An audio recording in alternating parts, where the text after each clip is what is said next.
नमस्कार मंडळी, मी सुप्रिया स्वागत करते का छोट्याशा मिनी ब्लॉगमध्ये. तर सकाळची सुरुवात चहापासूनच होते. चहा ठेवला, त्यानंतर डब्याची तयारी. आता डब्याला एक भाजी करत होते. चला म्हटलं रेसिपी तुमच्याबरोबर शेअर करूया.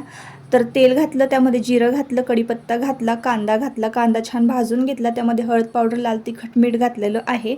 आणि मग त्यानंतर आपल्याला टोमॅटोची फोडी करून घ्यायची आहे मीडियम साईजच्या, आणि ते हातावर पिळून घ्यायचं आहे. त्यानंतर कांद्यामध्ये छान टोमॅटो परतला आणि मग त्याचं पाणी जे काढलेलं आहे ना, ते आपल्या चेहऱ्यावर तुम्ही लावू शकता. ओठांच्या बाजूला, हनुवटीवर जर तुमचे डेड स्किन असेल, काळे डाग झाले असतील तर त्यावर तुम्ही लावा. पण नियमितपणे लावलं तरच रिझल्ट मिळेल बरं का, एक दिवस आणि नाही. त्यानंतर टोमॅटो छान मऊसूत झाला की त्यामध्ये गूळ घातलं, कोथिंबीर घातली, शेंगदाण्याचं कूट घातलं आणि पुन्हा एकदा छान मिक्स करून घेतलं.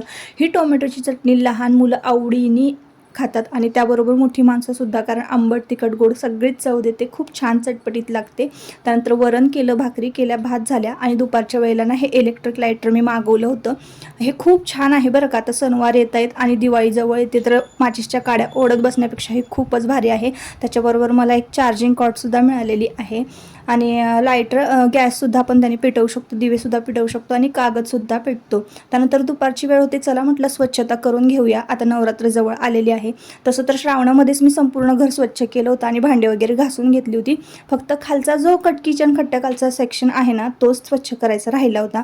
त्यानंतर तेला मिठाची भरण्या ज्या आहेत त्या सगळ्या घासून घेतल्या, तेलाची भांडी घासून घेतली.